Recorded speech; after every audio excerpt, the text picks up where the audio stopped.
Hana kabar berizin warga Takengon, Aceh Tengah bersama Pak PJ dan Dr. Edi yang akan menyambut Konas Asklin di pertengahan Juni. Insya Allah berlangsung lancar, sukses, dan insya Allah saya bisa menghadirinya dengan mendorong promosi pariwisata di Aceh Tengah.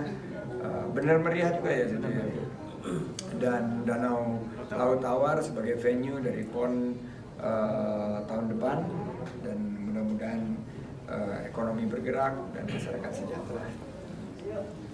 Syukur alhamdulillah telah bertemu dengan Mas Menteri Pariwisata Ekonomi Kreatif.